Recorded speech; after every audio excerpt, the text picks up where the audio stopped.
네, 보신 것처럼 직원들에게 폭언 및 폭행을 한 의혹을 받고 있는 이명희 이루재단 이사장에 대해서 경찰이 구속영장을 신청했습니다. 네, 이명희 이사장에게 적용된 혐의를 살펴보고요. 구속 여부까지도 전망해 보겠습니다. 선수호 변호사와 함께하겠습니다. 어서 오십시오. 네, 결국 구속영장이 신청이 됐는데요. 먼저 어떤 혐의들이 적용된지 좀 정리를 해주시죠. 네, 혐의가 많습니다. 예. 특수상해, 상해, 특수폭행, 그리고 특가법상 운전자 폭행, 또 상습폭행, 업무방해, 모욕까지 7개 범죄를 저질렀다라고 경찰이 오늘 밝혔는데요. 예.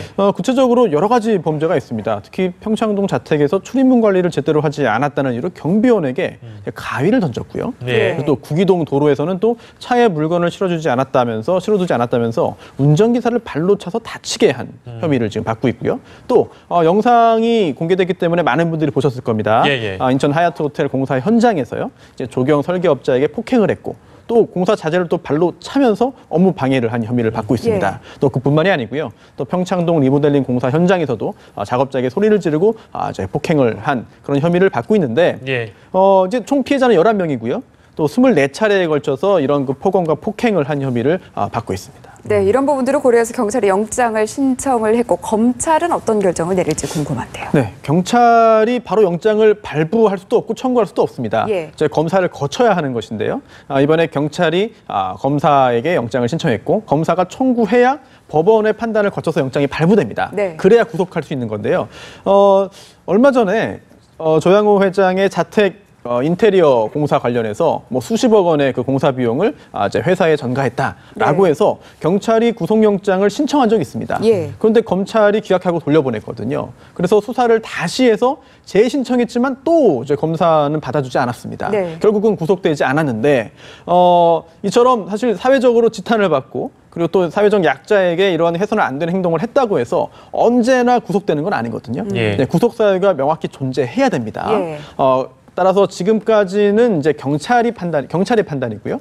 여기에 대해서 검사도 역시 그러한 판단에서 청구를 하고 법원 단계를 통과해야 하는 것인데 중요한 점은 이제 범죄 사실의 소명이 필요하고 여기에 더해서 도주의 우려 또는 증거인멸의 염려가 있어야 됩니다. 도주 가능성은 일단 없다고 볼 수 있겠고요. 그렇다면 증거인멸의 염려는 반드시 존재해야 됩니다.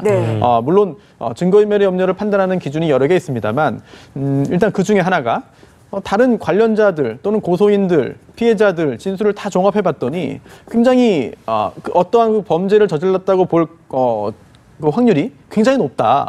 그런데도 뻔히 보이는 이런 것들을 부인하고 모른다, 아닙니다라고 일관한다면 이거는 이제 증거인멸의 염려가 상당히 있다고 판단될 수가 있거든요.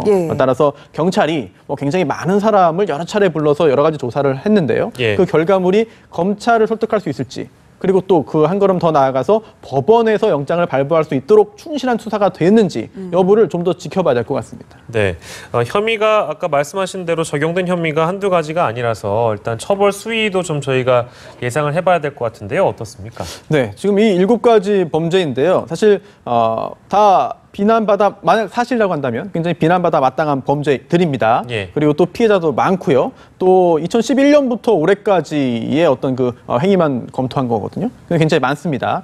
따라서 만약 유죄라고 한다면 이제 엄한 처벌이 이루어져야 할 것인데 하지만 또 다른 측면에서 보자면 이제 범죄의 경중을 따지는 게 쉽지 않습니다만 이제 법정형의 어떤 수준을 가지고 판단할 수도 있거든요. 그렇다면 굉장히 중한 범죄라고 보기엔 또 어렵지 않겠느냐라고 하는 그런 그 판단도 할 수 있겠습니다. 따라서 만약에 유죄라고 한다면, 유죄를 가정한다면 피해자들이 11명이나 있는데요. 이 피해자들과 합의가 이루어질 수 있을 것인지 또 피해자들이 이명희 이사장에 대해서 지금까지는 처벌을 원한다는 이야기를 했다고 하거든요. 하지만 이제 합의 후에 어떠한 그 입장을 밝힐 것인지도 중요하고 또 하나는 이명희 이사장이 과연 진지하게 반성을 하는지 여부도 굉장히 중요합니다. 그래서 지금 전제를 하고 말씀드리는 거니까요. 만약 저러한 행위를 했다고 재판부에서 인정된다면 이명희 이사장이 끝까지 아니라고 발뺌할 것인지 아니면 본인의 잘못을 뉘우치고 진지하게 반성할 것인지 여부도 형량에 굉장히 중요한 영향을 미칠 것으로 예상됩니다. 진지하게 반성하는지 여부가 중요하다고 얘기를 하셨는데 1, 2차 조사 내용을 보니까 공사장 폭행 혐의만 인정을 하고 다른 혐의 대부분은 부인한 것으로 일단 전해지고 있거든요. 이런 태도는 처벌 수위 수위에 어떤 영향을 미칠까요? 이명희 사장이 지금 피의자 신분이죠. 예. 만약에 기소돼서 재판을 받는다면 피고인입니다. 그렇다면 피의자 또는 피고인은 본인에게 유리한 행위를 할 수 있는 권리가 있어요.